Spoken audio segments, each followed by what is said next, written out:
Hi friends, welcome to Study Khazana. This is Monica Khurana, your facilitator for English class 12th. First of all, I would like to extend my gratitude for choosing me and for believing me in the most important segment of your life, that is class 12th. And my best wishes to all of you. We are going to teach in a very different manner, जहाँ हम हर aspect को consider करेंगे, question answers भी, value based questions भी. मेरा हर task आपका एक diary based task होगा. अगर आप में से कुछ लोगों ने द एनिमी का वीडियो अगर देखा हो तो उसमें हमने डायरी डिस्कस किया है. Still I would like to inform all of you. Basically हमको क्या करना है कि जैसे जैसे हम ये चैप्टर्स रीड करते जाएंगे उसके बेसिस पर आप लोगों को एक डायरी हैबिट क्रिएट करनी है. वो क्यों है, कैसे है, gradually we will come to know कि ये किस चीज़ों के लिए है या क्यों इम्पॉर्टेंट है, और वो आपको धीरे धीरे समझ आती जाएगी. स्टार्ट हम फर्स्ट चैप्टर से ही करेंगे, that is the last lesson, flamingo, आपका मेन कोर्स बुक. और जैसा कि आप जानते हैं कि वैल्यू बेस्ड क्वेश्चंस हमारे बहुत ज़्यादा इम्पॉर्टेंट हैं, जिसके चलते हमें read between the line strategy को फॉलो करना पड़ेगा. उसके अलावा साथ साथ क्वेश्चंस जो भी हम इसमें लिखते जाएंगे, बेस्ट तो यही होगा कि आप लोग मार्क करते रहें साथ साथ. अगर कोई भी डाउट रहे तो आप नीचे लिखा वेबसाइट पे या स्टडी खजाना को मेल कर सकते हैं या मुझे मेल कर सकते हैं. हम आपके डाउट्स पूरे कोशिश करेंगे दूर करने के, और कमेंट बॉक्स में भी आप अपनी क्वेरीज को मेंशन कर सकते हैं. Right, so we are going to start the last lesson. It is written by Alphonse Daudet. अब क्योंकि ये फ्रेंच राइटर हैं, इसमें कुछ नेम ऐसे आएंगे जो बहुत लोग क्रिटिसाइज कर सकते हैं. लाइक कई लोग इसको अल्फोंसे पढ़ते हैं. तो बेसिकली हम लोग इसको इंग्लिश डिक्शन से ही लेकर चलेंगे, और जो लोग भी आप में से फ्रेंच जानते हैं वो इसके डिक्शन को उसी तरह से प्रोनाउंस कर सकते हैं. लेकिन यूजुअली जैसा जिसका बेसिक लैंग्वेज नहीं है उस लैंग्वेज को लेकर आगे बढ़ना, और डिफरेंट लैंग्वेज में किसी के नेम को प्रोनाउंस करने में थोड़ी बहुत मिस्टेक हो सकती है. सो हम कंटिन्यू करते हैं ये chapter, that is the last lesson. आप लोगों को बेटा फ्लेमिंगो के जो इंट्रोडक्शन दिए रहते हैं, उन इंट्रोडक्शन में कुछ इंपॉर्टेंट लाइंस होंगी जो मैं आपको मार्क करवाऊंगी. मेक श्योर कि आप उसी समय ध्यान रखें इस चीज़ का, और उसको ज़रूर अपने दिमाग में रखें कि उस लाइन के मीनिंग आपको पता होने चाहिए. राइट, लास्ट लेसन एक ऐसा हमारा यूनिट है जिसके अंदर हमने लैंग्वेज की इम्पोर्टेंस को समझना है, लिंग्विस्टिक शोविनिज्म को समझना है, थीम वैल्यू करना है कि हमारा जो प्रेजेंट मोमेंट है वो इम्पॉर्टेंट है, हमें उस मोमेंट को लीड करना आना चाहिए. सबसे बड़ी थीम तो यही है कि linguistic chauvinism, I will tell you the meaning of linguistic chauvinism. उसके अलावा जो इसमें और भी सब थीम्स हैं, जैसे एक टीचर के क्या रोल बनते हैं लाइफ में, एक स्टूडेंट कैसा होना चाहिए, एंड मेनी मोर थिंग्स और जैसा कि आप में से कई लोग अगर स्कूल में पढ़ चुके होंगे तो माय मदर एट 66 आपको पता होगा. यूजुअली स्कूल में पहले ये चैप्टर कराते हैं, फिर माय मदर एट 66 कराते हैं. दोनों का मैसेज जो है वो बेसिकली सेम है. Like we always value someone when we when we are far away, या जनरली वो पर्सन हमसे बहुत दूर हो जाए या हमेशा के लिए दूर हो जाए, उस सिचुएशन में या उस ड्यूरेशन में हम लोग क्या करते हैं, we miss that person. That means हमें हमेशा प्रेजेंट मोमेंट्स को जीना सीखना आना चाहिए और वैल्यू करना आना चाहिए, जिसके चलते हम लाइफ में बहुत अच्छे लेवल पे सर्वाइव कर सकते हैं. So Alphonse Daudet was a French novelist and short story writer. 14 years की एज में फर्स्ट टाइम इन्होंने नॉवेल लिखा था, और जो कि फेमस भी रहा था. इनकी लाइफ में राइटिंग बहुत इंटीग्रल पार्ट है जो बहुत अहमियत रखता है. और अल्फोंस जनरली अपनी लाइफ के रियल एस्पेक्ट्स को लिखते थे जिनसे वो इम्प्रेस हुए थे. उन्होंने वो फ्रेंच आर्मी का हिस्सा भी रहे हैं.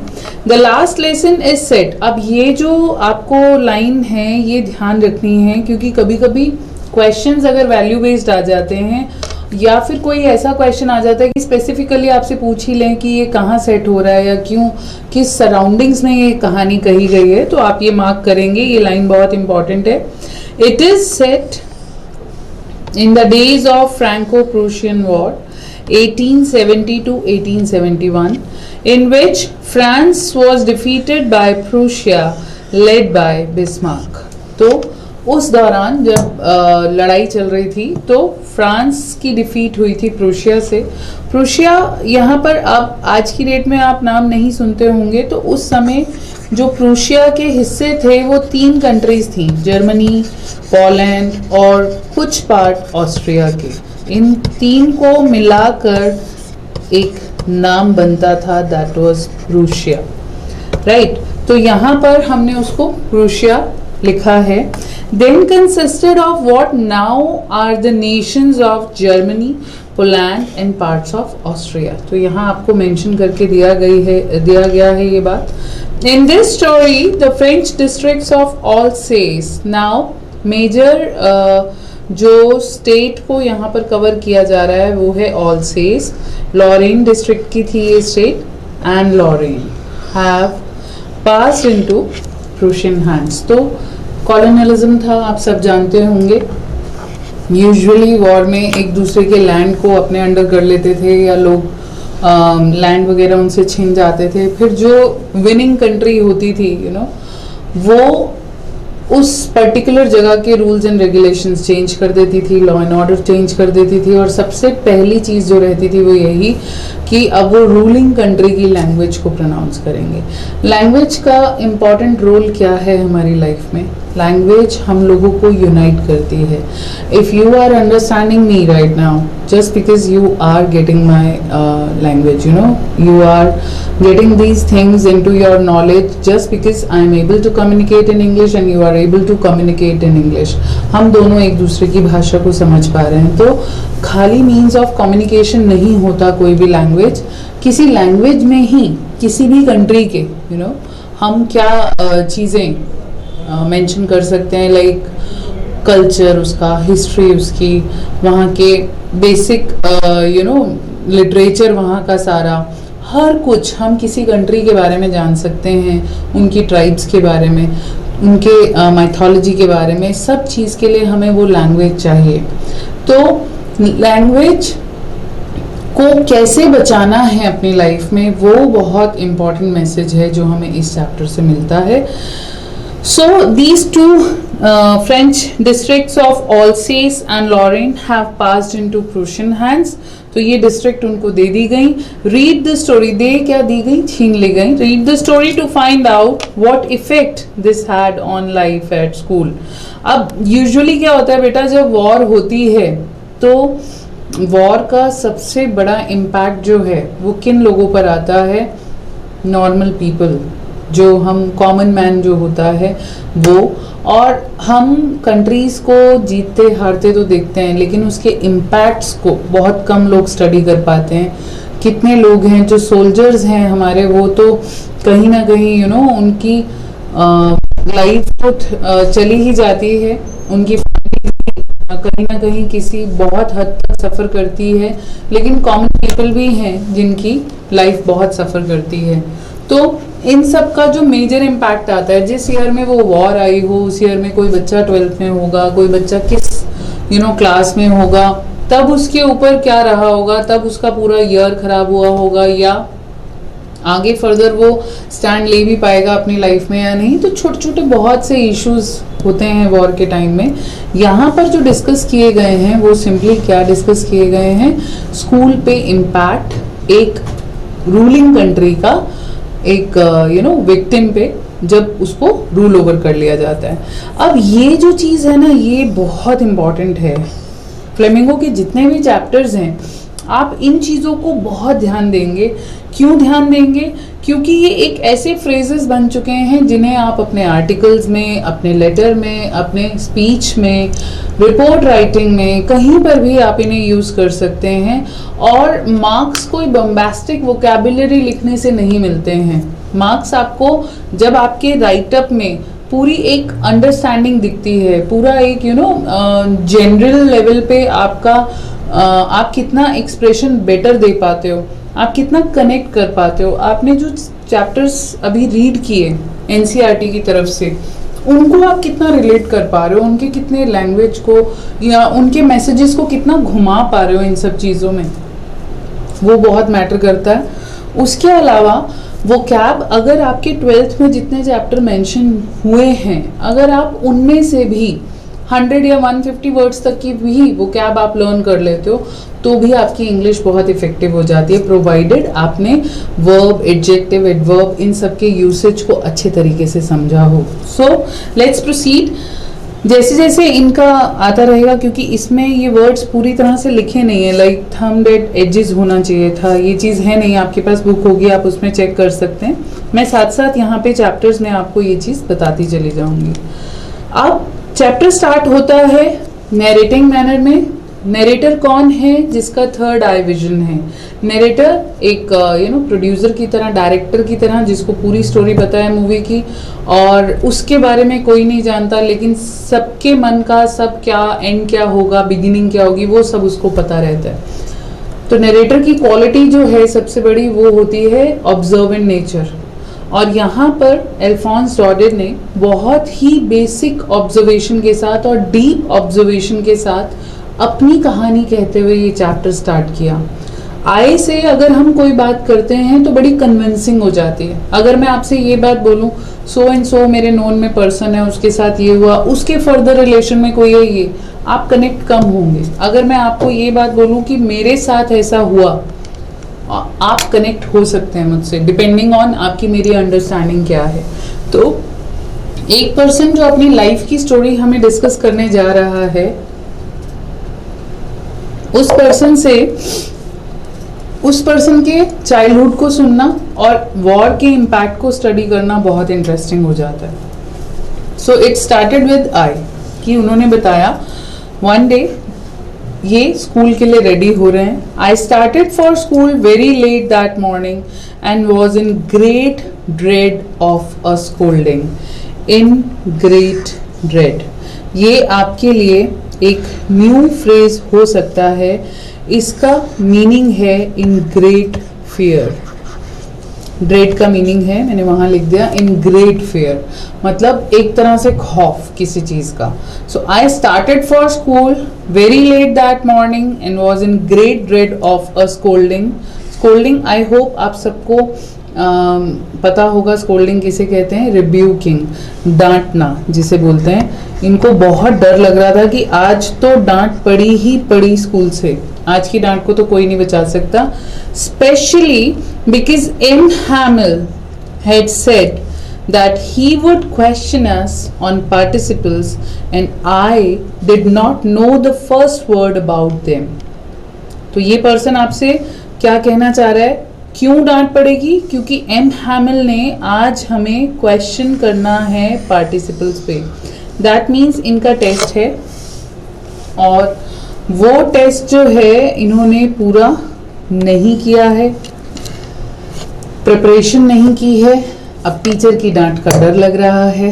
पहला रीजन ये है, मेन रीजन यही नहीं है, फर्स्ट रीजन है I did not know the first word about them. तो डर किस बात का है? बॉस आज पार्टिसिपल का टेस्ट है and I don't not know even the P of participle. That means मुझे तो पार्टिसिपल का पी भी नहीं पता, मुझे पता ही नहीं पार्टिसिपल्स होते क्या हैं। इंग्लिश में ही नहीं होते खाली, हर लैंग्वेज में होते हैं, तो फ्रेंच में भी है। इस बात से बहुत डरा हुआ है, नहीं सुनाऊंगा, डांट पड़ जाएगी।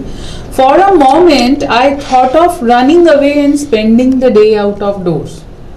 ठीक है, अब नेक्स्ट सेगमेंट पे बढ़ने से पहले हम इस क्वेश्चन को पूरा कर लेते हैं। जब भी आपको क्वेश्चन आएगा कि क्यों डरा हुआ था, किस बात का फियर था फ्रांस को, इस नरेटर का नाम यहाँ पर जो पेन नेम है वो फ्रांस है। Why he was in a great dread of scolding, क्यों उसको डर लग रहा था? पहला रीजन, वो स्कूल के लिए बहुत लेट हो चुका था। सेकेंड रीजन, उसको इस बात का डर था कि आज मुझे एम हैमिल से डांट पड़ने वाली है। क्यों? क्योंकि उसने पार्टिसिपल्स के लेसन्स तैयार नहीं किए। नेक्स्ट क्वेश्चन शुरू हो जाता है, ये है क्वेश्चन नंबर 1। यहाँ पर फ्रेंड्स के फेयर को डिस्कस किया है हमने, क्यों डर रहा है वो, ये question. Now comes for a moment I thought of running away and spending the day out of doors. It was so warm and bright. अब 1 मिनट के लिए तो आया भाई, मैं स्कूल से भाग जाता हूँ, बंक कर लेता हूँ. ठीक है. The birds were chirping at the edge of the woods and in the open field back of the sawmill the Prussian soldiers were drilling. It was all much more tempting than the rule of for participles, but I had the strength to resist and hurried off to school. यहाँ पर 1 second के लिए तो उसके मन में आया कि आज बंक कर लेता हूँ, स्कूल नहीं जाता. ये क्वेश्चन आपसे पूछ लिया जाता है कि किस रीजन क्या था, क्यों ये स्कूल से बंक करना चाह रहा था. उसने रीजन दिया कि वेदर जो था वो बहुत वार्म और ब्राइट था, बर्ड्स चिरपिंग कर रहे थे at the edge of the woods. Woods किसको बोला गया है, जंगल को. And in the open field back of sawmill the Prussian soldiers were drilling. यानी कि ड्रिल मार्च चल रहा था प्रूशियन सोल्जर्स का. उसको देखना कौन मिस कर सकता है. लाइक आप में से बहुत लोग अमृतसर वाघा बॉर्डर गए होंगे, वहां आपने ड्रिल देखा होगा, वहां आपने मार्च देखा होगा. एक बार जब वहां पर आप मार्च देख लें तो एक पेट्रियाटिज्म अलग से ही उठता है. सिमिलरली हर कंट्रीमैन अपनी अपनी कंट्री के लिए पेट्रियाटिज्म शो करता है और उनकी आर्मी को देखकर एक अलग ही लेवल आता है.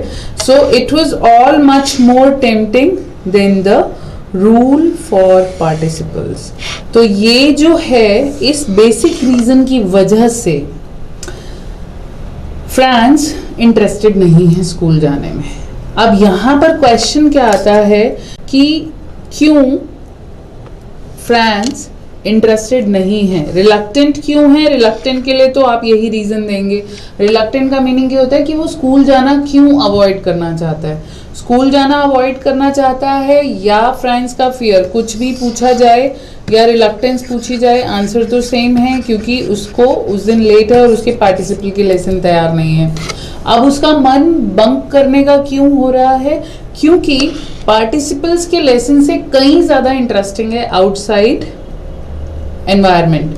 और उसमें क्या क्या है, आप ये चारों चीजें मेंशन करेंगे कि वेदर जो है, outdoor weather warm and bright, birds chirping at the edge of woods, in the open field back of sawmill Prussian soldiers drill कर रहे हैं.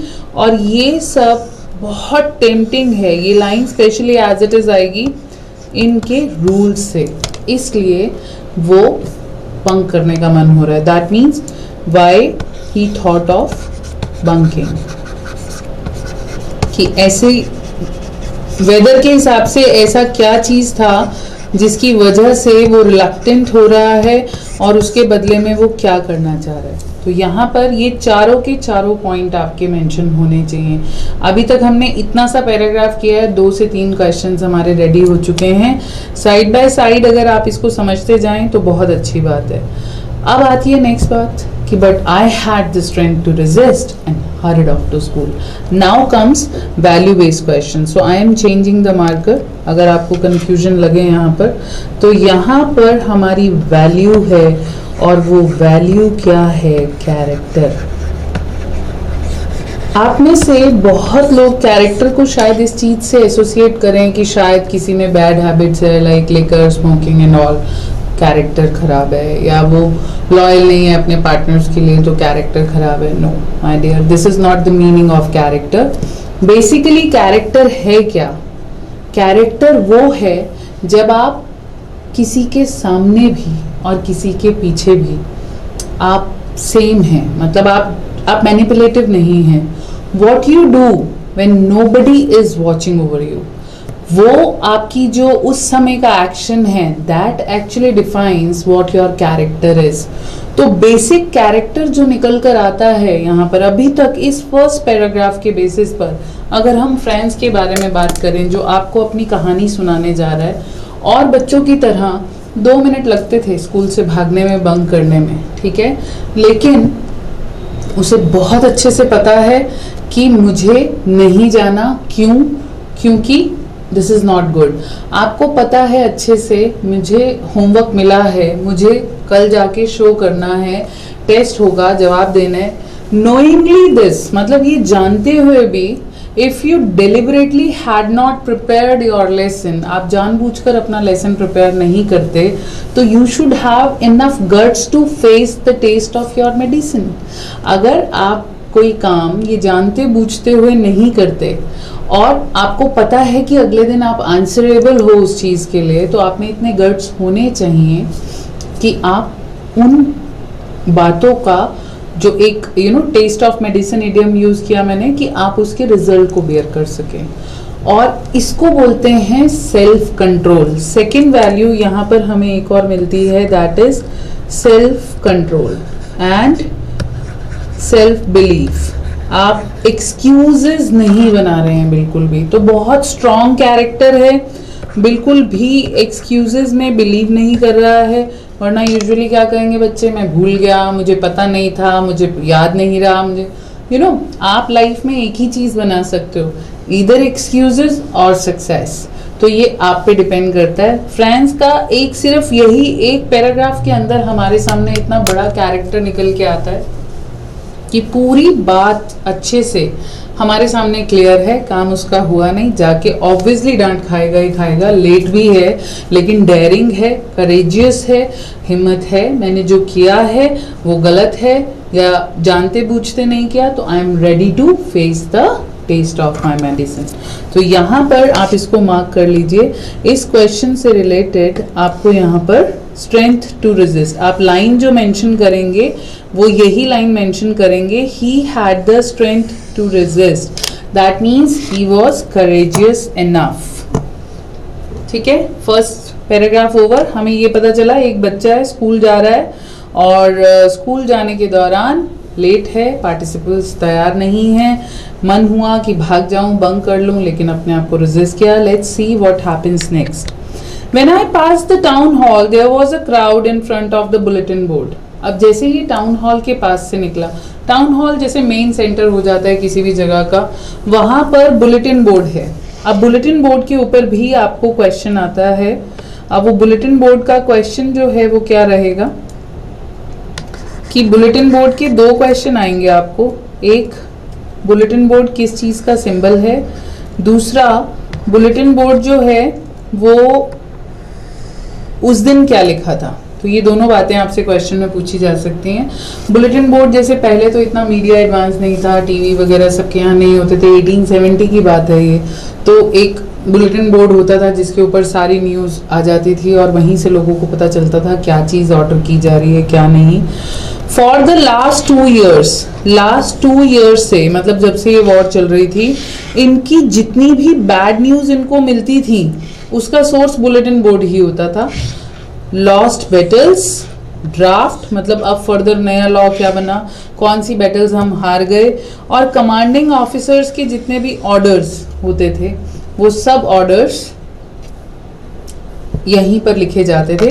And I thought to myself without stopping, what can be the matter now.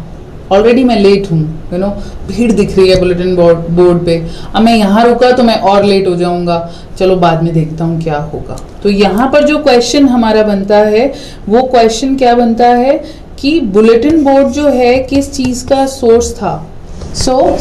यहाँ पर आपने देखा bulletin board किस चीज का सोर्स है. बुलेटिन बोर्ड सोर्स है लास्ट 2 years से बैड न्यूज का, जितनी भी बैड न्यूज थी वो यहीं से आती थी.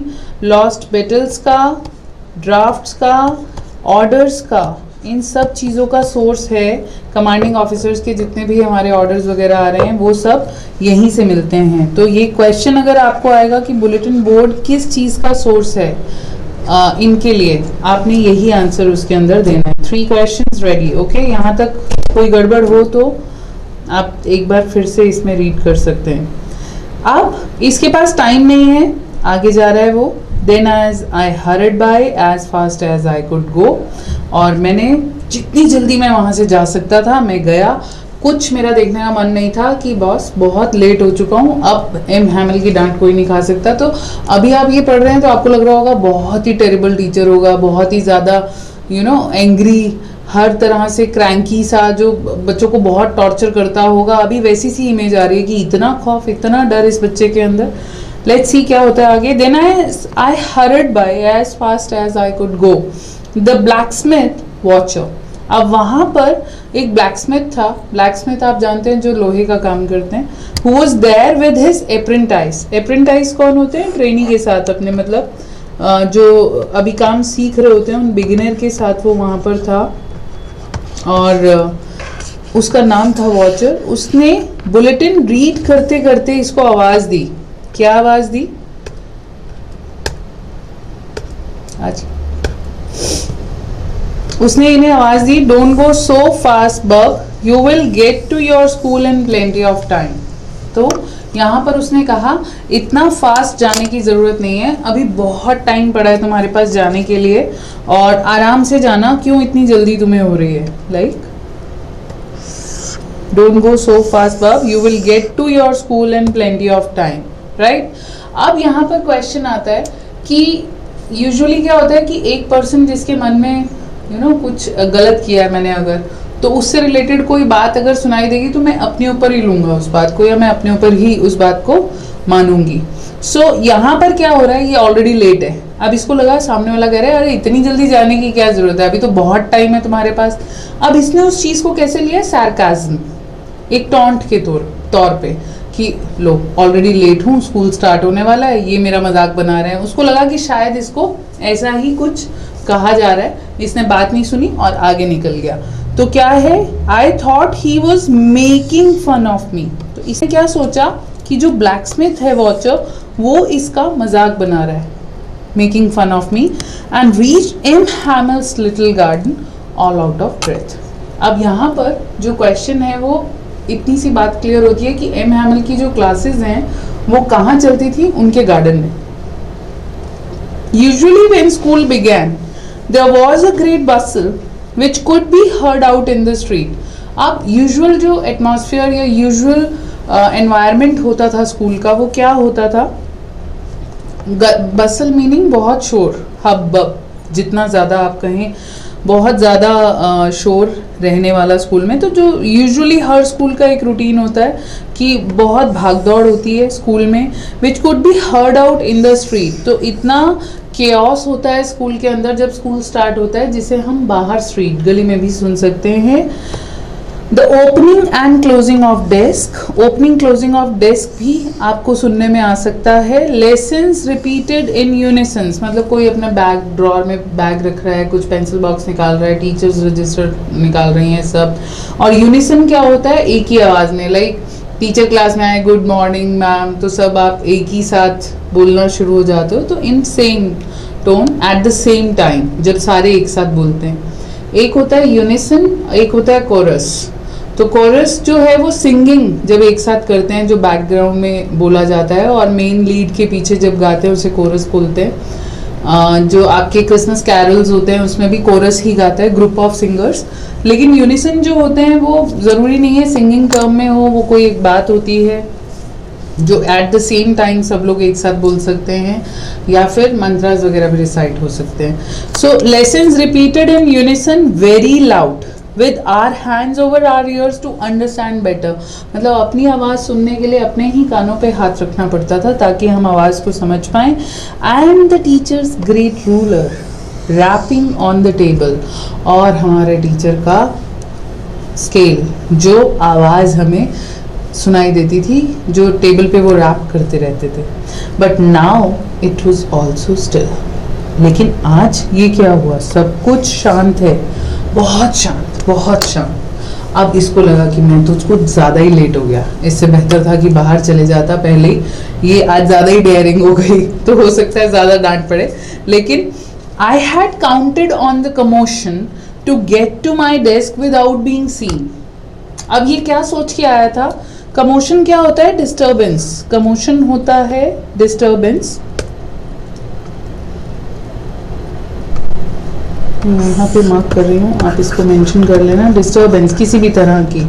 इसने सोचा था कि मैं इसी भीड़ भाड़ में, इसी शोर शराबे में निकल जाऊंगा, पता भी नहीं चलूंगा कि लेट आया हूँ, तो एक डांट पड़ेगी पार्टिसिपल्स ना तैयार होने की, लेट आने की डांट तो नहीं पड़ेगी। लेकिन इसकी वो जो एक्सपेक्टेशंस थी वो ज़ीरो हो गई। क्यों? क्योंकि जब ये पहुंचा स्कूल में सब कुछ शांत था, सब सेटल थे, एक अकेला यही लेट आ रहा है। तो आप इमेजिन कर सकते हैं कि उसके ऊपर किस तरह का एक उस समय का जो उसका फीलिंग होगा वो क्या होगा. I had counted on the commotion to get to my desk without being seen, but of course that day everything has to be quiet as Sunday morning.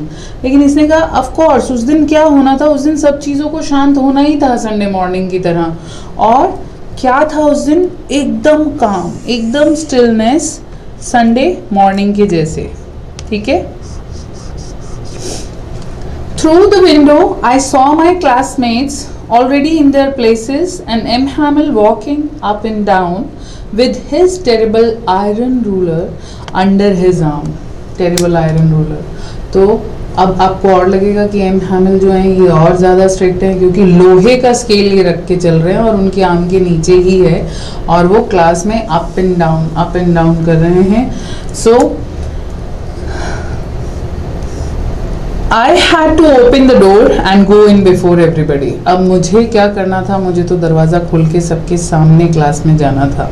You can imagine how I blushed and how frightened I was. देखो 12th के chapters में बेटा हर line का question है, हर line का. अगर मैं चाहती तो मैं आपको 10 मिनट में समरी सुना के ख़त्म कर सकती थी, ऐसे ऐसे है, इसके साथ ये होगा वो होगा, बात ख़त्म. लेकिन हम लोग आपको प्रिपेयर कर रहे हैं. 100 on 100 भी आते हैं 12th के इंग्लिश में. इस साल आपने देखा होगा कि आए हैं, तो एटलीस्ट 99 तो लेकर आ ही सकते हैं. उसके लिए हमारा लिटरेचर बहुत स्ट्रांग होना चाहिए, होनी तो हमारी सेंटेंस का सिंटेक्स भी बहुत बढ़िया होना चाहिए, राइटिंग स्किल्स भी. लेकिन जब आप ये सब कुछ करते चलेंगे तो अपने आप आपका रिजल्ट मार्वेलस आना ही है. इसलिए हमारा एक एक लाइन को समझना और मेंशन करना बहुत ज़रूरी है. जैसे अभी तक आप में से हो सकता है सोच रहे हो कि क्या यहाँ क्वेश्चन नहीं होगा, यहाँ 4 से 5 क्वेश्चन है.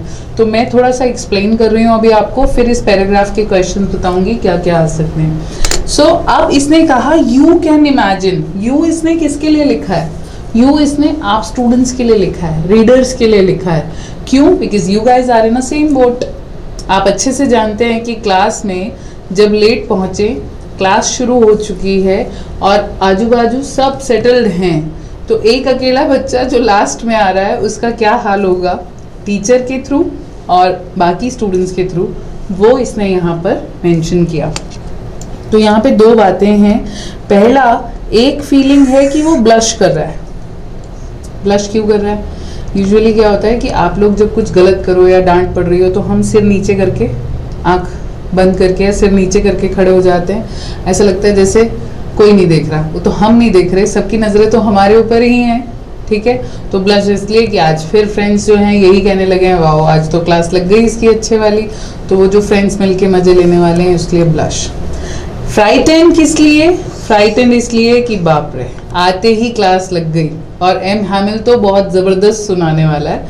तो यहाँ पर वो जो डर है एम हैमिल का है. अगेन कुछ चल रहा है आज हमारी बुक में. ओके, जो डर है वो किसका है?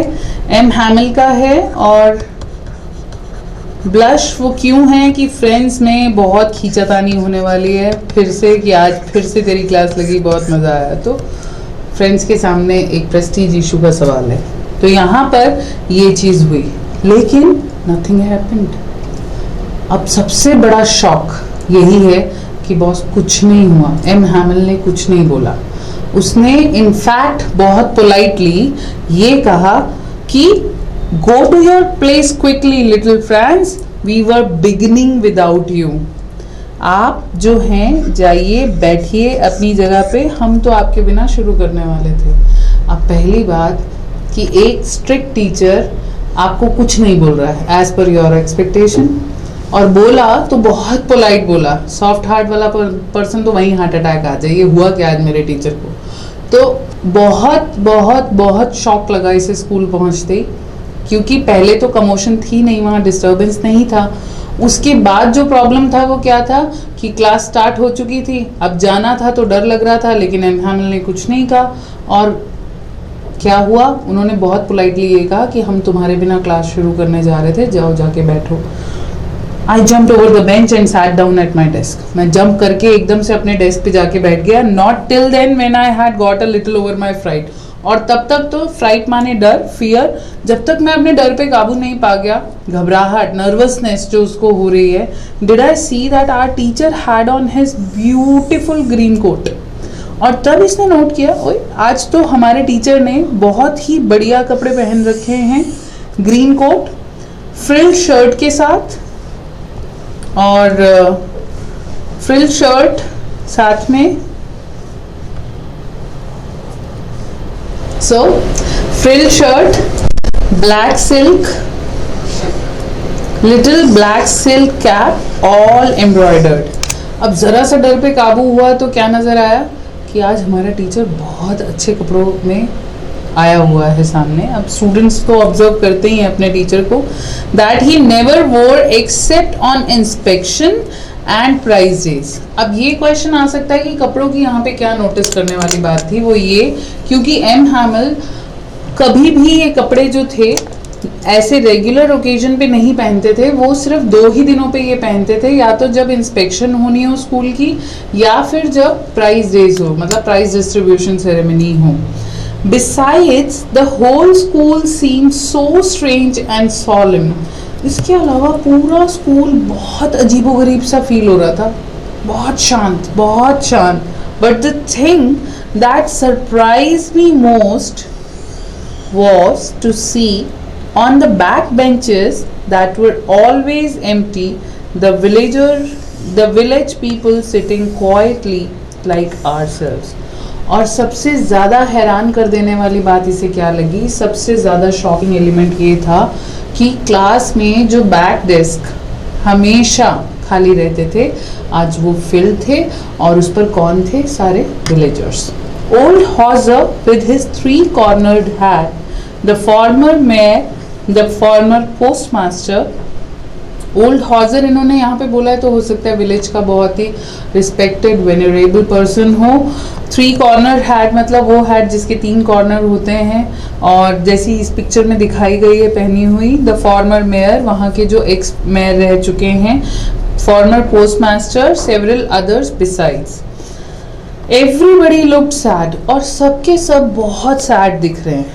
हॉजर हैड ब्रॉट ओल्ड प्राइमर, हॉजर जो थे वो एक पुरानी बुक लेकर आए थे। प्राइमर हम किसको बोलते हैं, प्राइमर हम बोलते हैं जो बिगिनिंग एलिमेंट्री, जैसे ABCD इंग्लिश में है, ऐसे जो एलिमेंट्री टीचिंग की बुक होती है वो।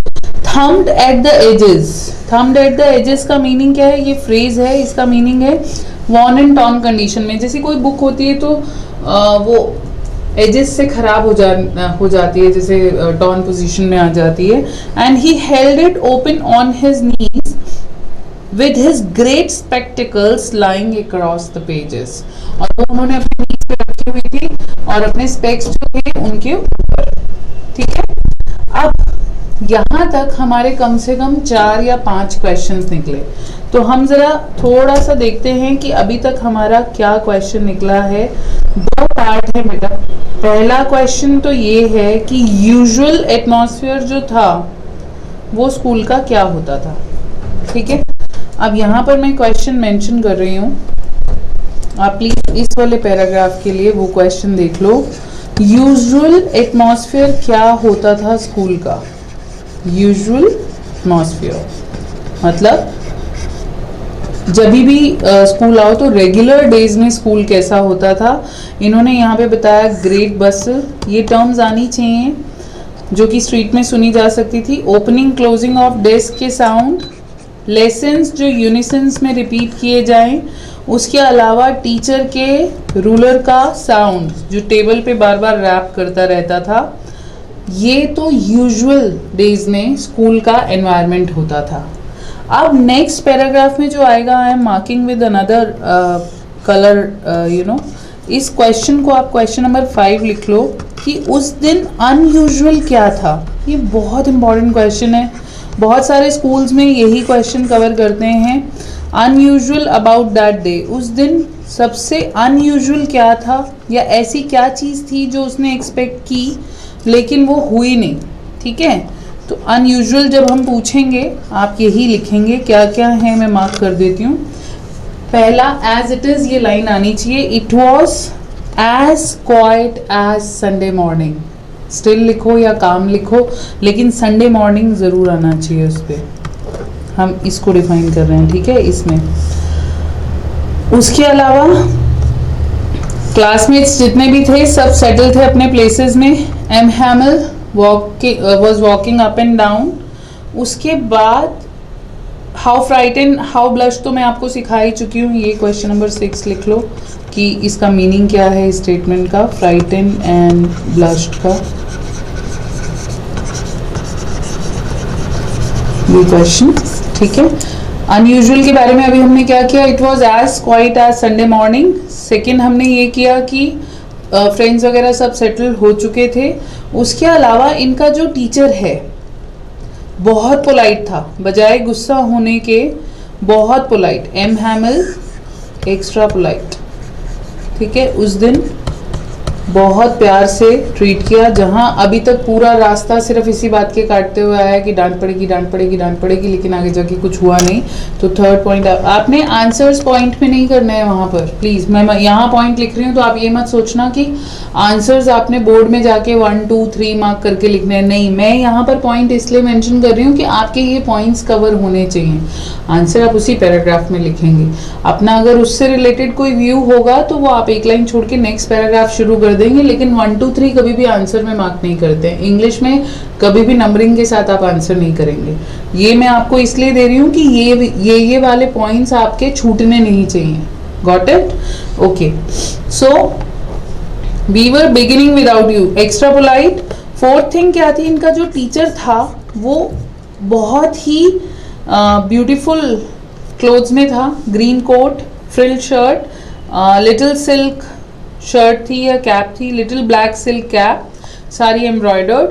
और इसमें स्पेशलिटी क्या थी कि वो इंस्पेक्शन पे या प्राइस डेज पे इन चीज़ों को पहनते थे। फोर्थ हो गई ये वाली। फिफ्थ है हमारा सबसे सरप्राइजिंग एलिमेंट, ये था उस दिन अनयूजुअल, कि बैक बेंचेस जो हमेशा खाली रहते थे वो सब भरे हुए थे। तो 5 things very unusual on that day. First, M Hamel बहुत ज़्यादा काम और पोलाइट थे। स्कूल का एटमॉस्फेयर ऐसा था जैसे कि काम as Sunday morning. Third thing हमारी यहाँ पर हुई है कि एम हैमल जो हैं वो अपने प्राइस डिस्ट्रीब्यूशन वाली ड्रेसेस में हैं। फोर्थ, फ्रेंड्स वगैरह सब ऑलरेडी सेटल्ड हैं। 5, जो मोस्ट शॉकिंग उनके लिए था वो ये कि बैक बेंचेस हमेशा खाली रहते थे, वो फिल्ड थे। Got it? तो अब ये हमारा क्वेश्चन 6 क्वेश्चन हमारे कवर हुए हैं। इसको भी अकेले पूछा जा सकता है कि मोस्ट शॉकिंग एलिमेंट क्या था उसका उस दिन के लिए, राइट? अब यहाँ पर आपने पढ़ लिया कि उस दिन कौन कौन आया था। अब यहाँ पे ना एक चीज़ देखो, ये बिसाइड्स है। 2 तरह के वर्ड्स होते हैं, एक होता है बिसाइड्स, एक होता है बिसाइड। ये बिसाइड होती है प्रेपोजिशन और ये बिसाइड्स होता है डिटर्मिनेंट, ठीक है। बिसाइड जिसके साथ एस नहीं लिखा होता, ये होता है इन एसोसिएशन विद। जैसे I am sitting beside this person, okay. Beside मतलब एकदम साथ में। ये जो बिसाइड्स है इसका मतलब होता है इसके अलावा, that means except this I have done everything. यहाँ इन्होंने क्या लिखा, बिसाइड्स, मतलब इन सब चीज़ों के अलावा द होल स्कूल। तो एक छोटा सा एस पूरे वर्ड का मीनिंग बदल देता है। यहाँ पर आप थोड़ा अच्छे से ध्यान देना। और उसके बाद हमारा नेक्स्ट क्वेश्चन इसमें यह आता है कि आगे जैसे ही इसने देखा है, अब नेक्स्ट क्या हुआ। अब ये क्लास में हैरान परेशान है कि क्या हो रहा है, क्यों हो रहा है, किस लिए हो रहा है। While I was wondering about it all, M. Hamel mounted his chair. Words का सिलेक्शन इतना बढ़िया है कि अलग से ये बताना नहीं पड़ रहा। अब माउंटेन्स क्या होते हैं, बहुत धीरे धीरे बढ़ते हैं ना हाइट में। चेयर से धीरे धीरे धीरे उठना किसी का, या तो वो स्ट्रेस में है पर्सन, या उसकी तबीयत ठीक नहीं है, या वो सोच रहा है तो मतलब स्ट्रेस में ही है, मेंटली डिस्टर्ब है, या फिजिकली उसको कोई एलिमेंट है, आपको पता चलेगा वो डिस्टर्ब है इस समय। तो M Hamel mounted his chair, उठा धीरे धीरे, and in the same grave and gentle tone. Grave किसको बोलते हैं हम, डेड बॉडी के लिए जो प्लेस होता है, तो ग्रेव टोन माने क्या होगा यहाँ पर, सीरियस, उसी सीरियस मैनर में लेकिन पोलाइट मैनर में। उन्होंने यहाँ पे क्या बोला, which he had used to me. My children, this is the last lesson I shall give you. The order has come from Berlin to teach only German in the schools of Alsace and Lorraine. The new master comes tomorrow. This is your last French lesson. I want you to be very attentive. अब इनके लिए ये most important आपका paragraph है और इसको आप बहुत जगह यूज़ करोगे। ये लाइन, ये ऑर्डर्स हैं जो बर्लिन से आए हैं, ऑर्डर्स फ्रॉम बर्लिन। बहुत सारे बच्चे इसे ऑर्डर लिख देते हैं, ऑर्डर असेंडिंग और डिसेंडिंग होता है, ठीक है। जो रूल्स हैं उनके लिए आप ऑर्डर्स लिखेंगे। ऑर्डर्स फ्रॉम बर्लिन क्या थे कि the order has come from Berlin to teach only German in the schools of Alsace and Lorraine. और इनका नया मास्टर कल से आएगा इन्हें जर्मन पढ़ाने के लिए, और ये आज इन सब लोगों का लास्ट फ्रेंच लेसन है। तो वो कह रहे हैं कि मैं चाहता हूँ तुम सब के सब अटेंटिव हो जाओ और ध्यान से सुनो जो मैं तुम्हें कहना चाह रहा हूँ। I want you to be very attentive. What a thunderclap these words were to me. Thunderclap उसके लिए क्या था, जैसे थंडर क्लैप होता क्या है, बादलों की गड़गड़ाहट, या अक्सर मूवीज वगैरह में आप देखते होंगे जब बार बार कानों में वो बात गूंजती रहती है, क्या क्या क्या। Similarly that is thunder clap. So these words were to me, oh the riches. That was what they had put up at the town hall. अब यूजुअली क्या होता है बेटा कि जब हमारे क्वेश्चंस होते हैं आंसर सेम टाइम नहीं मिलते, लेकिन जब हमें मिलते हैं तब हमारे नए क्वेश्चंस तैयार हो जाते हैं, तब उनकी वैल्यू खत्म हो जाती है और अचानक से उसके मन में आया, अच्छा तो ये लिखा था बुलेटिन बोर्ड पे, तो इस पे बेस्ड क्वेश्चन क्या बनेगा। उस दिन बुलेटिन बोर्ड पे क्या था, what was written on bulletin board on that day, ठीक है। और या फिर दूसरा क्वेश्चन आपका क्या आ सकता है बुलेटिन बोर्ड के बारे में कि why people were gathered there, क्यों इकट्ठे हो रखे थे वहां पे उस दिन, और सोर्स के लिए पूछेंगे तो वो सारी चीजें आएंगी। अब रिचेस क्या है, जैसे ओ माय गॉड, God का opposite is riches. That was what they had put up at the town hall. My last French lesson? Why? I hardly knew how to write. I should never learn anymore. I must stop there. Then, oh, how sorry I was for not learning my lessons. अब यहाँ पर बहुत sorry feel कर रहा है।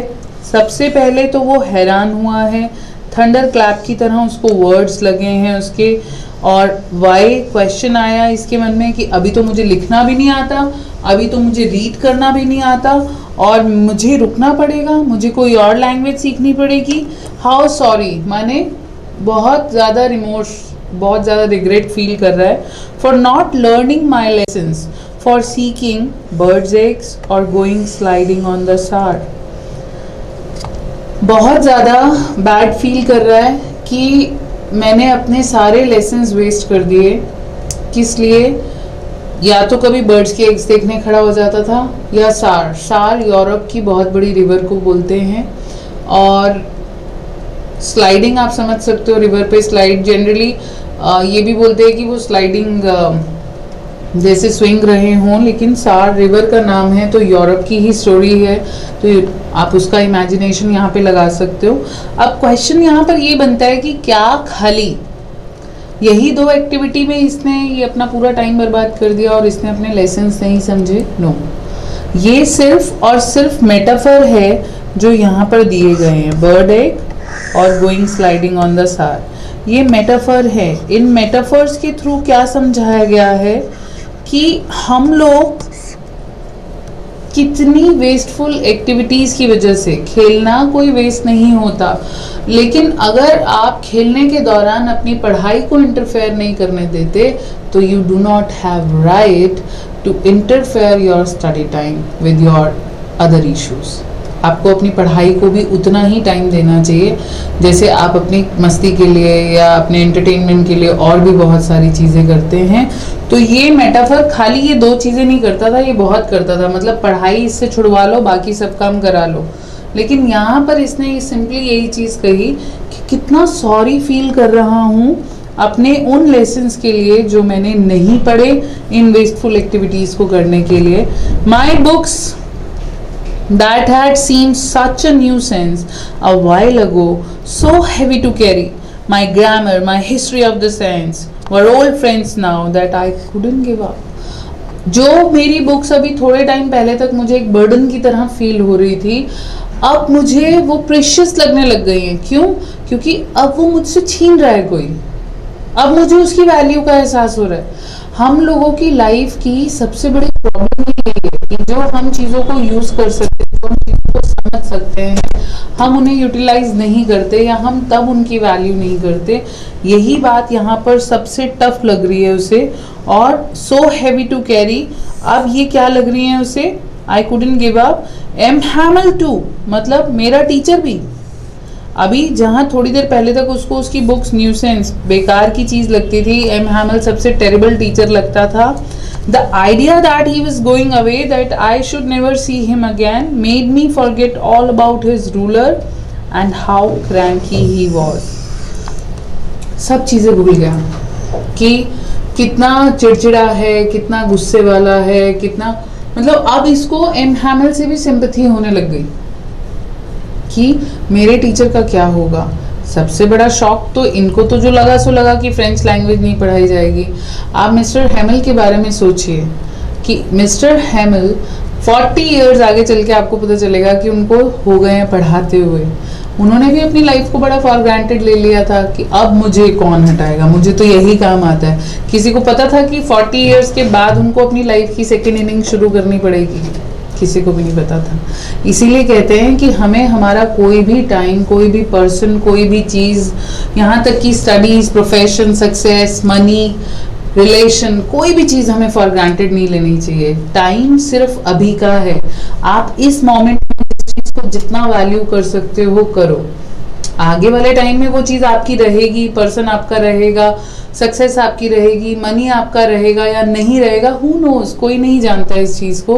और ये सबसे बड़ा लेसन है इस चैप्टर का, value when you have those things. Do not regret over things which have been snatched from you, या जो आपसे छिन चुके हैं या आपने अपने बेवकूफ़ी की वजह से उनको गवा दिया। उसके लिए बाद में रोने से कुछ होने वाला नहीं है। और यहाँ पर इसे समझ में आया। अब यहाँ क्वेश्चन क्या तैयार होता है? यहाँ क्वेश्चन ये तैयार होता है पहला कि ऑर्डर्स क्या आए थे। तो इधर आप वो क्वेश्चन मेंशन कर लीजिए, ऑर्डर क्या थे। क्वेश्चन नंबर 8 कर लीजिए इसको। देन सेकंड क्वेश्चन नंबर 9 ये लिख लो कि फ्रांस का रिएक्शन क्या था। जैसे ही उसने ये ट्रुथ सुना, उसका रिएक्शन क्या था? उसका रिएक्शन सबसे पहले बहुत शॉकिंग, थंडर क्लैप की तरह ये वर्ड्स उसके कानों में गूंजते रहे। फिर बहुत ये शॉकिंग, आप यहाँ पे लिखेंगे बहुत ज़्यादा शॉक हुआ था वो। एंड थर्ड पॉइंट, बहुत सॉरी फील कर रहा था अपने बुक्स के लिए और अपने इसके लिए, my grammar, my history of sense, M Hamel, इनके बारे में तो उसे बहुत ज़्यादा बैड लग रहा था। मतलब ये आइडिया कि एम हैमल हमको छोड़ के जा रहे हैं, मिस्टर हैमल छोड़ के जा रहे हैं, ये सोचते ही उसको कुछ कुछ हो रहा था। तो यहाँ पर हमारा ये रिएक्शन जो है पूछा जा सकता है कि फ्रांस का रिएक्शन क्या था after listening those orders. Poor man, it was in honour. एक क्वेश्चन का आंसर उसे क्या मिला? ये मिला कि उस समय बुलेटिन बोर्ड पे क्या लिखा हुआ था। सेकेंड क्वेश्चन का आंसर उसे ये मिला, it was in honour of this last lesson that he had put on his fine Sunday clothes. Okay, तो मिस्टर हैमल इतने ब्यूटीफुल क्लोथ्स में आए हैं, क्यों आए हैं? क्योंकि आज उनका लास्ट डे है। मिस्टर हैमल का कैरेक्टर स्केच आपको जब भी लिखने में आएगा, उसमें आप एक ये पॉइंट भी मेंशन कर सकते हैं, उन कपड़ों को पहनकर किसी तरह से वो टीचर अपने स्टूडेंट्स को एक मैसेज देना चाह रहा था, every time is celebration time, you know, you should always know the art of celebration. Life में मुझे अगर अच्छे मोमेंट्स मिल रहे हैं तो मैं क्या खाली अच्छे मोमेंट्स के लिए ही बना हूँ? नहीं। युवराज सिंह को जब कैंसर हुआ था, उन्होंने अपनी बायोग्राफी में ये चीज़ मेंशन की, उन्होंने अपने इंटरव्यूज़ में भी बहुत बार बोली कि जब मैंने 6 सिक्सेस दिए थे तब तो मैंने गॉड से नहीं कहा कि वाई मी, तब तो मैं हमेशा कभी थैंकफुल रहा भी हूँ या नहीं रहा हूँ, लेकिन कैंसर होने पे मैं गॉड को कर्ज क्यों करूँ? तो सेम बात है बेटा, हमारी लाइफ के मोमेंट्स हमारे हैं और हमारे वर्स्ट मोमेंट तो सबसे अच्छे होते हैं, गुड मोमेंट्स से भी बहुत ज़्यादा अच्छे होते हैं। क्यों? गुड मोमेंट्स जहाँ हमें हमारे लेसन्स भुला देते हैं, वहीं वर्स्ट मोमेंट हमें हमारी लाइफ की रियलिटी दिखा के जाते हैं, जो कि मिरर है हमारी लाइफ का। अगर वर्स्ट मोमेंट्स नहीं आएंगे ना हमारी लाइफ में, तो हम सब इतने ज़्यादा केयरलेस हो जाएंगे, किसी काम के नहीं रहेंगे, अनप्रोडक्टिव वे में अपनी लाइफ को ख़त्म कर देंगे। तो हमें सबसे ज़्यादा सेलिब्रेट क्या करना चाहिए? अपने वर्स्ट मोमेंट्स, क्योंकि वो हमें ज़िंदगी के वो लेसन्स देके जा रहे हैं जो हम आगे की लाइफ में यूज़ करके अपने अच्छे मोमेंट्स लेके आ सकते हैं। लेकिन अच्छे मोमेंट्स में ऐसी कोई खूबी नहीं है, वो आपसे सब आपके पास्ट एफर्ट्स को लेता ही है। आप उसको चेरिश जरूर करते हो, अपनी और चीज़ों को भी, अपने ड्रीम्स फुलफिल करते हो अच्छे मोमेंट्स की वजह से, लेकिन आपके जो वर्स्ट मोमेंट हैं वो आपको आपकी लाइफ के बेस्ट लेसन्स देके जाते हैं। और सिर्फ इस चीज़ को समझाने के लिए, क्योंकि प्राइज डेज या इंस्पेक्शन डेज पे, स्पेशल ओकेजन पे वो पहनते थे ये कपड़े, आज भी वो एक स्पेशल ओकेजन था। तो एक हार्ड टास्क मास्टर मिस्टर हैमिल जैसा अपने स्टूडेंट्स को आज गुड बाय कहने वाला है, हमेशा हमेशा के लिए। वो इस चीज़ को बहुत ग्रेस के साथ, बहुत ही एक मैसेज के साथ फेयरवेल बिड करने वाला था। और उनके कपड़े, उनका ये चीज़ तो सबसे बड़ा मैसेज था, celebrate every moment of your life. ये बहुत ज़रूरी है। अगर आप अपने पेन्स को, अपनी सफरिंग्स को सेलिब्रेट करना सीख गए, तो अच्छे मोमेंट्स आपकी लाइफ में आए बिना रह ही नहीं सकते। वो हमें इस चैप्टर से एक मैसेज कहीं ना कहीं कन्वे होता है। Poor man, it was in honor of this last lesson that he had put on this fine Sunday clothes. Now I understood why the old men of the village were sitting there in the back of the room. Third answer भी उनको मिल गया। अच्छा, आज इसीलिए सारे back benches जो हैं वो भरे हुए हैं। तो जहाँ पर अनयूजुअल आएगा, आप वहाँ ये लिखेंगे कि एम हैमिल जो हैं बहुत अच्छी ड्रेसिंग में थे, और ओल्ड मैन जो थे वो भी आ रखे थे, वो हमने वहाँ मार्क कर दिया है। It was because they were sorry too. Another question, question number 10, यहाँ पर क्या पूछा जा सकता है? आपने रिएक्शन फ्रेंड्स का देखा, अब रिएक्शन विलेजर्स का है कि जो वहाँ पर विलेजर्स थे या बैक बेंचेस पे बैठने आए थे, वहाँ के रहने वाले लोगों का रिएक्शन क्या था? उनका रिएक्शन भी बहुत शॉकिंग था। वो लोग भी बहुत सॉरी फील कर रहे थे। क्यों? क्योंकि उन्होंने भी अपनी लाइफ में कभी अपनी लैंग्वेज को सीरियसली नहीं कंसीडर किया। वेट अ मिनट, ये फिर स्टक हो गया। सो उन्होंने अपनी लाइफ में कभी भी कोई मोमेंट स्टडीज को सीरियसली नहीं दिया। They were sorry to that they had gone to school more, मतलब स्कूल टाइम को उन्होंने बहुत मिस किया। It was their way of thanking our master for his 40 years of faithful service and of showing their respect for the country that was theirs no more. इतना बड़ा shocking incident या turning point किसी की life में आता है, हमसे कुछ चीज़ें छिनती हैं या लोग छिनते हैं, आपकी कंट्री ही आपसे छिन जाए कि अब आप इसके वो रहे ही नहीं। शायद ऐसा ही मोमेंट हमारे इंडिया पाकिस्तान के पार्टीशन के दौरान हुआ होगा। कितने लोगों ने उस समय कितना कुछ सहा होगा। आज हमारे लिए वो बातें स्टोरीज की तरह बन जाती हैं, लेकिन हम एम्पैथी नहीं डेवलप कर पाए अपने अंदर। हम वो फील नहीं कर पाते कि उस मोमेंट पे लोगों ने क्या फील किया होगा। हम लेसन्स नहीं ले पाते। हिस्ट्री और लैंग्वेज पढ़ने का कोई फ़ायदा नहीं है अगर आप उनसे लेसन्स गैदर नहीं करते। गाइज, एक बात बहुत अच्छे तरीके से बता दूं कि जो 12th की क्लासेस हैं, अगर आप इनके सारे लेसन्स को बहुत अच्छी तरह से समझ लो तो ये हमारी लाइफस्टाइल सेट करते हैं। और 12th हमारा लाइफस्टाइल चेंजिंग सेशंस हैं। जो चीज़ें लोग 50,000 खर्च करके बड़े बड़े सेमिनार्स में, बड़े बड़े जगहों पर अचीव करके आते हैं, स्पेशली जाते हैं इन चीज़ों को समझने के लिए, मोटिवेट होने के लिए, ऐसी वैल्यूज़ हमें 12th के लेक्चर्स में दी गई हैं।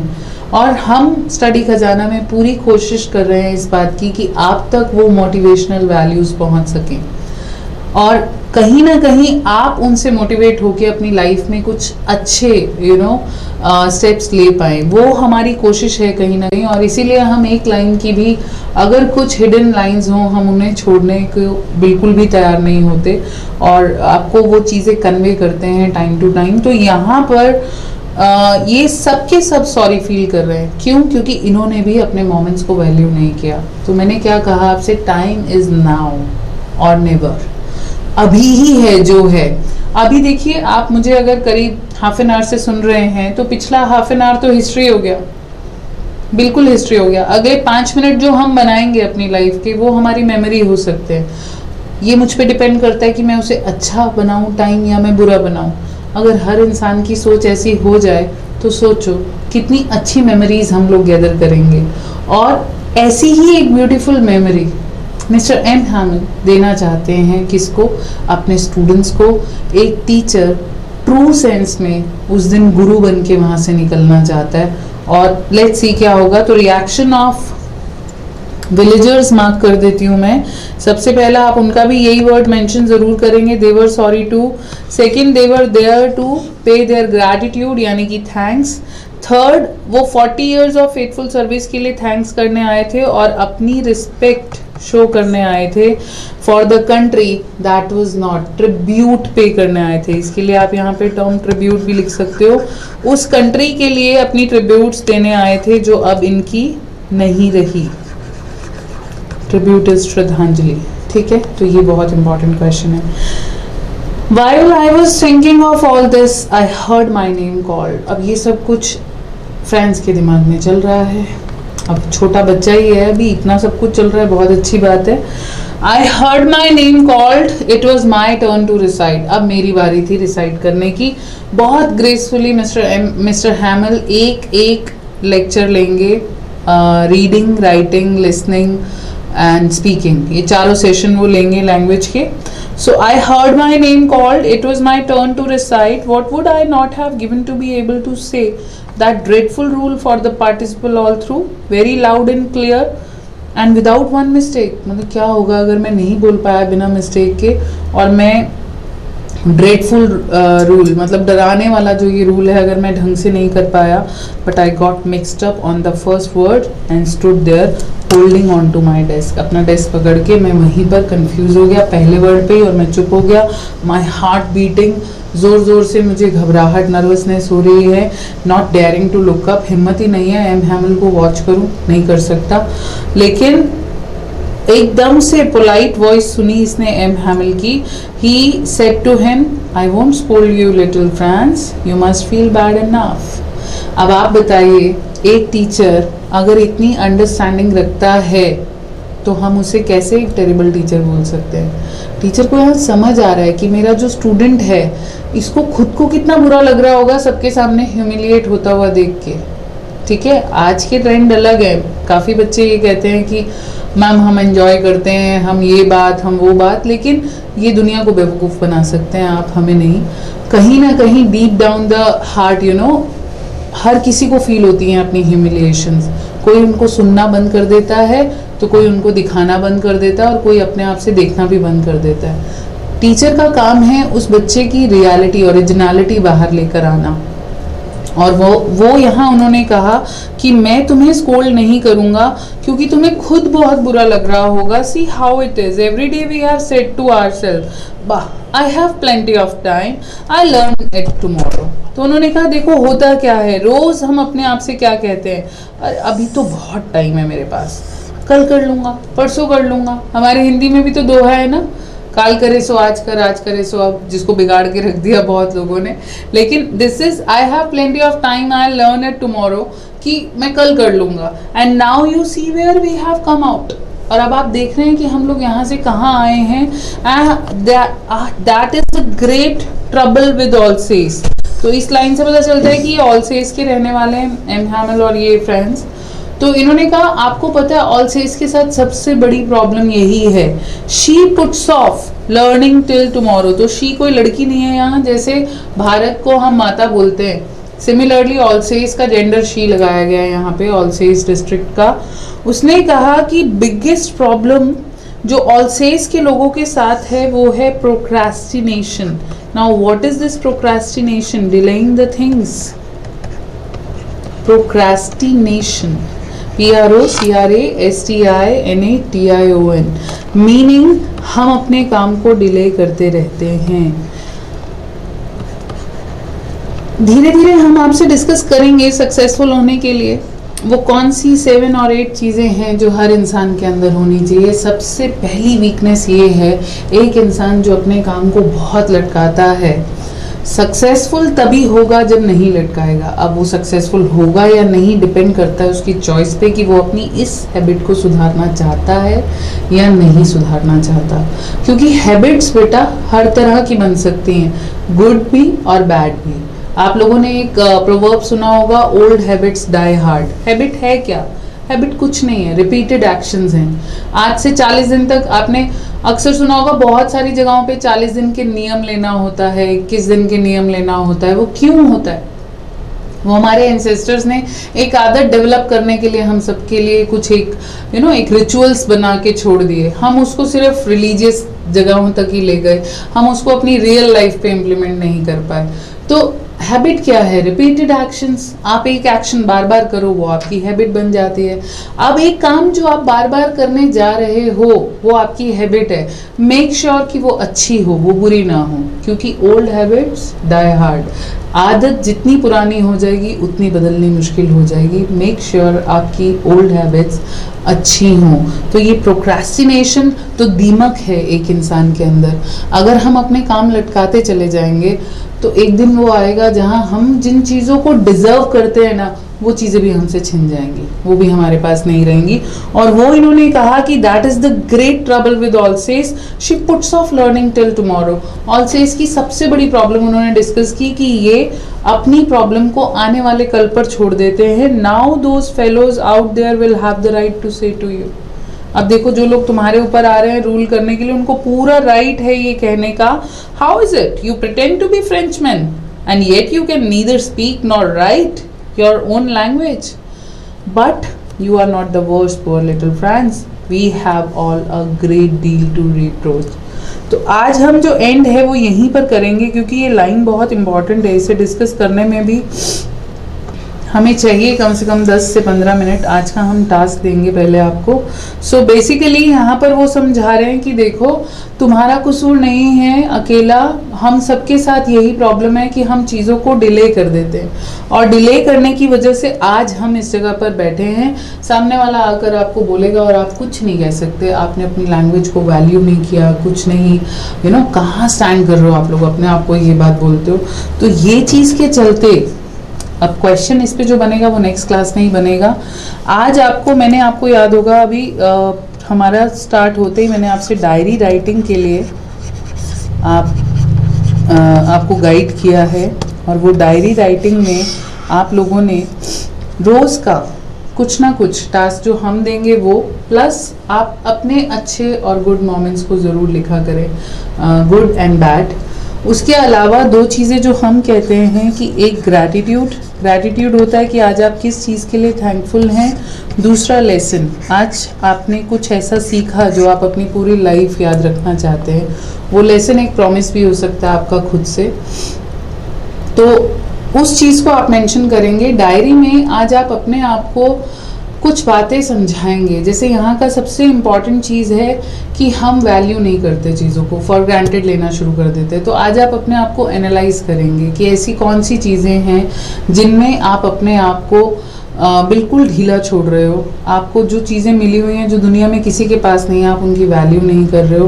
प्लस ये सबसे इम्पॉर्टेंट चीज़ प्रोक्रेस्टिनेशन।